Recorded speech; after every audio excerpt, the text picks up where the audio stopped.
आइए, कहानियों की दुनिया में आपका स्वागत है।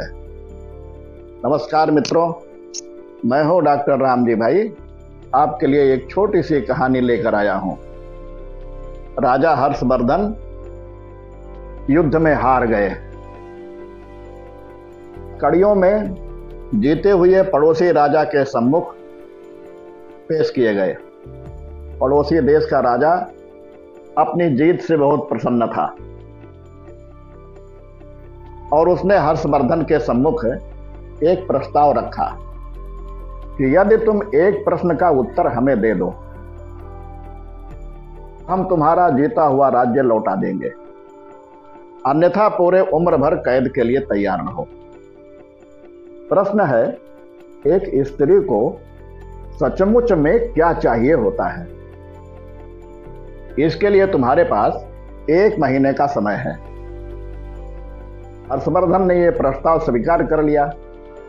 वह जगह जगह जाकर विदेशियों, विद्वानों और तमाम घरेलू स्त्रियों, नृत्यांगनाओं, दासियों, रानियों, साध्वी सबसे मिले और जानना चाहा कि स्त्री को सचमुच में क्या चाहिए होता है।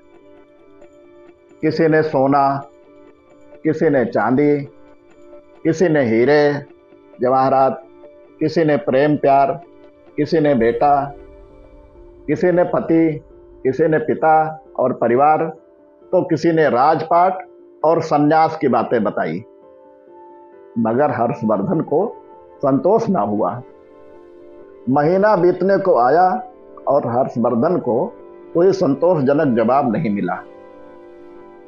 किसी ने सुझाया कि दूर देश में एक जादूगरनी रहती है, उसके पास हर सवाल का जवाब होता है। हर्षवर्धन अपने मित्र सिद्धराज के साथ जादूगरनी के पास गए और अपना प्रश्न दोहराया। जादूगरनी ने हर्षवर्धन के मित्र की ओर देखते हुए कहा, मैं आपको सही उत्तर बताऊंगी, परंतु इसके एवज में मुझसे शादी करनी होगी। जादूगरनी बुढ़िया तो थी ही, बेहद बदसूरत थी। उसके बदबूदार पोपले मुंह से एक सड़ा दांत झलका जब उसने अपनी कुटिल मुस्कुराहट हर्षवर्धन की ओर फेंकी। हर्षवर्धन ने अपने मित्र को परेशानी में ना डालने की खातिर मना कर दिया। सिद्धराज ने एक बात नहीं सुनी और अपने मित्र के जीवन के खातिर जादूगरनी से विवाह करने को तैयार हो गया।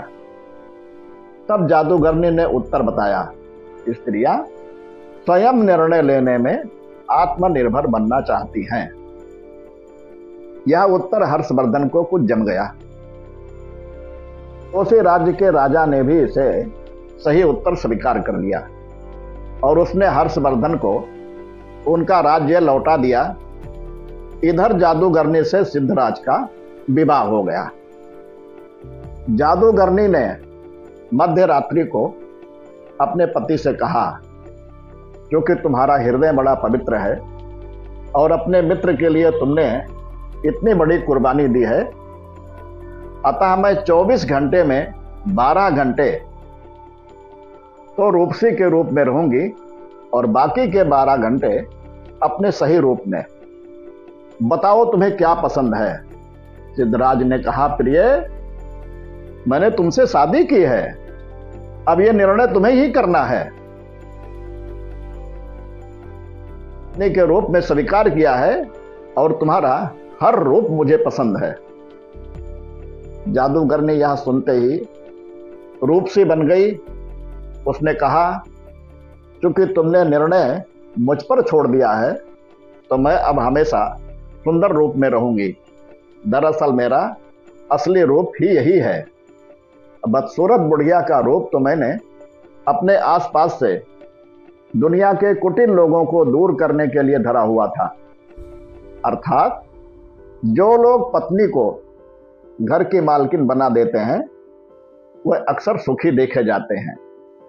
आप उसे मालकिन भले ही ना बनाएं, पर उसकी जिंदगी के एक हिस्से को मुक्त कर दें, उसे उस हिस्से का निर्णय लेने दें। ऐसा करके आप देखिए, आपको भी आनंद आएगा। अगली बार फिर एक नई कहानी के साथ मिलूंगा। आप कहानी को लाइक करें, अधिक से अधिक शेयर करें, सब्सक्राइब करें तथा घंटी अवश्य दबाएं। सभी को नमस्कार।